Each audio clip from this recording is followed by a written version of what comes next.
I'm standing in front of our beautiful sliding glass window, and this is in front of our master bedroom. So we definitely need privacy curtains here. And I was sent this pack. Now I chose this color because I think it is so beautiful. I love that linen look to it, and they're blackout curtains. Now, because this is such a big sliding glass door, I got 2 sets. So what I'm going to do is 2 pairs on each side. Now, I'm not a huge fan of ladders, so when you see me up on the ladder, if I look a little awkward, that's why. But let's get these up and let's see how they look.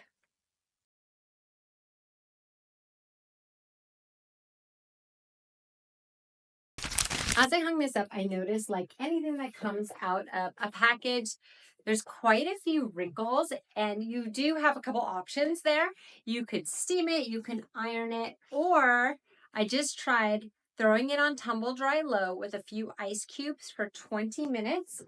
And this is the result of doing that. And I feel like it still has some wrinkles, but they look to be significantly less. You can see at the bottom, they're still there, but I'm going to go ahead and take this one off and do the same thing. So I'm going to go ahead and put this into the dryer, and then I'll hang this one up. So I'll be back because I want to get this one on tumble dry low, and then I probably will steam as well to get the wrinkles out. I actually don't own an iron, but I do own a steamer. They're on tumble dry low, and I actually, instead of ice cubes, this time threw in these plant-based wrinkle softener sheets. Hopefully this does the trick. Okay, everything's out in the dryer, ready to hang the rest. Let's go.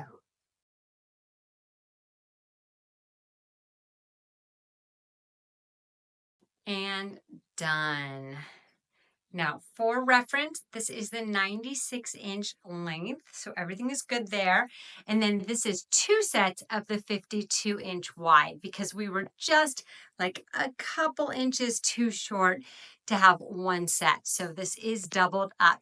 Now, of course, the question is, how good are these blackout curtains? So let's see. It's daylight hours. Let's pull one across. Now, still has some wrinkles. I do need to get a steamer to it, but a lot did come out with the tumble dry low. Pretty good. Daytime. Now, keep in mind, that window is open, so shut out a lot of the light, and I have my ring light on. So let me turn this off. So we do have the window. We turned off the ring light, and we have a much darker room. Also, on a hot day, this is going to keep a lot of the heat out, which is great.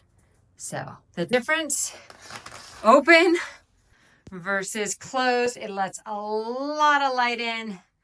These are great blackout curtains. They're nice on both sides, which I like. High quality. They feel really nice. And when I go outside, when I'm looking at them from the other side, they still look really nice. So I love that both sides look nice. I think that's really important, that they look good from outside as well. If you're looking for really good blackout curtains, these are fabulous. Just remember, when you're going to buy them, get them wider than your actual window, because you do want them to be able to bunch up a little bit, and you don't want to have any gaps. The only thing I wish is that the wrinkles came out easier and I didn't have to use a steamer to them, but I'm pretty sure that would happen with any style curtain that came to me. And then as far as color goes, with this kind of grayish color, you can see it against a pure white, just so you can see the tone in it. And then our walls are actually like a creamy white. So just wanted to give you a little idea of the coloring. We did order another pair for our kids' room that is a more whitish gray. So lots of great color options. And I think you're going to find one that really suits the room that you want to put it in.